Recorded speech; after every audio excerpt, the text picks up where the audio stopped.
Et tu disais, les femmes, elles sont accompagnées jusqu'à l'accouchement. Et Mhm. après, une fois qu'elles ont accouché, on les laisse un peu à elles-mêmes. Alors en fait, jusqu'à l'accouchement, on est beaucoup suivi pour l'enfant et aussi pour nous. Donc il y a beaucoup de recommandations, il y a de tout, de rien. On va pas forcément le sujet du jour, mais voilà. Et en fait, après on accouche et on est centré sur l'enfant. Et souvent, j'ai eu des mamans qui me disent j'ai accouché, j'ai l'impression que tous les yeux qui étaient braqués sur moi ont été braqués sur l'enfant et moi je me suis sentie très seule en fait. Et c'est malheureux parce qu'au final, la maman, elle a, je dirais, presque même plus besoin d'accompagnement à ce moment-là que l'enfant. L'enfant, tant qu'il a sa maman, à moins qu'il y ait eu un souci, attention, hein, mais il a tout ce qu'il faut, en fait. Il a du lait, la maman, l'odeur, voilà, tout va bien. Mais la maman, elle a besoin de redevenir elle a besoin qu'on l'accompagne, elle a besoin qu'on lui explique les choses parce que on peut pas lui dire fais ça ou fais ci. Faut qu'elle, pour moi, quelqu'un doit être juste informé, la personne, enfin la maman, informée de tout. Après, elle choisit en pleine conscience ou Ça doit pas être facile, le post-accouchement. non. Puis surtout qu'après, en post-accouchement, il y a toujours ces 6 semaines. On te donne rendez-vous 6 semaines après chez le spécialiste, mais entre deux, oui, il y a la sage-femme qui vient à la maison ou autre, des autres personnes, mais c'est très centré sur l'enfant en fait. Alors c'est leur métier, hein. C'est pas une faute de leur part, mais il n'y a pas de personnes qui viennent voir la maman, c'est la maman qui doit prendre des décisions elle-même. Et mais après, si elle sait pas, puis c'est une période où en fait on est morte, on est fatigué, on dort pas. Il y a Ginette, elle nous dit quelque chose, l'autre elle nous dit autre chose. En fait, on est perdu, puis on a envie juste de fermer la porte, puis laissez-moi tranquille. Ouais. Donc en fait, ça nous amène pas à aller chercher l'information non plus. Et il y aurait des choses à faire pendant ces 6 semaines pour mieux récupérer?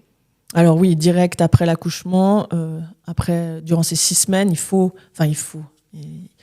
L'idéal en fait est de déjà mettre en place certains mouvements, certaines choses pour pouvoir en fait récupérer plus rapidement et être bien plus rapidement.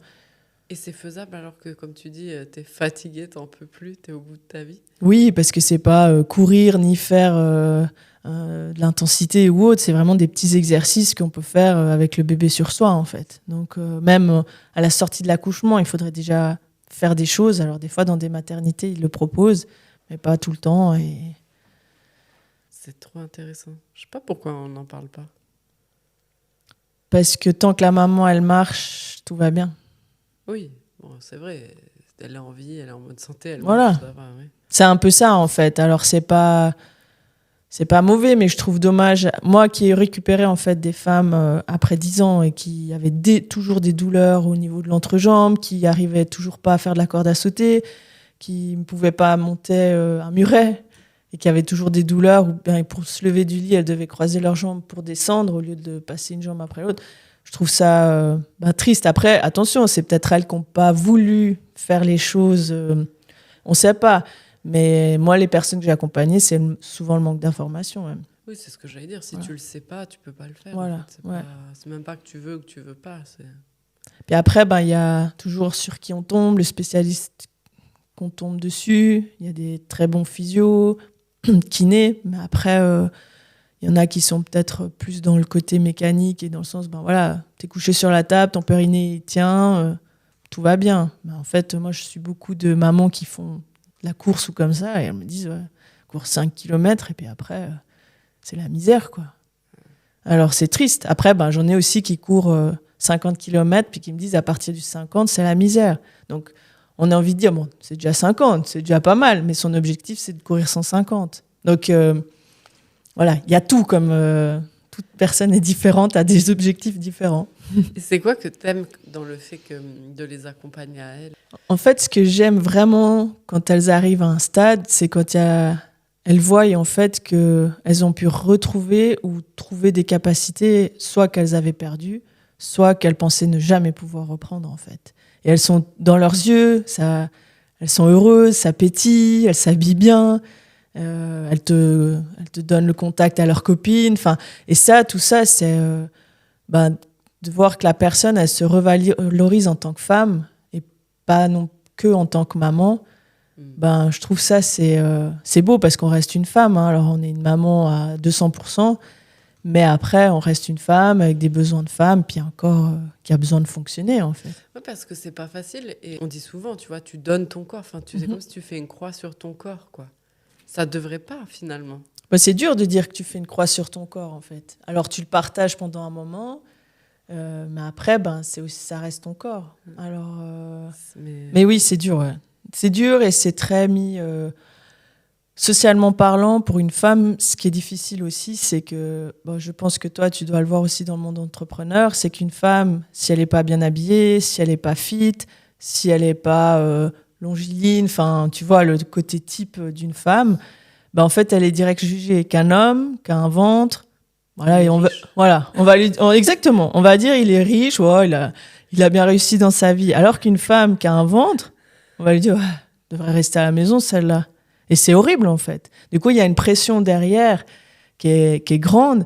Et quand la maman en question que j'accompagne, elle arrive à qu'elle ait un peu de masse grasse ou pas, hein, c'est égal, mais qu'elle soit bien dans son corps et qu'elle dégage ça, parce qu'on voit quand quelqu'un est bien, en fait, pour moi, elle a tout gagné. Ouais.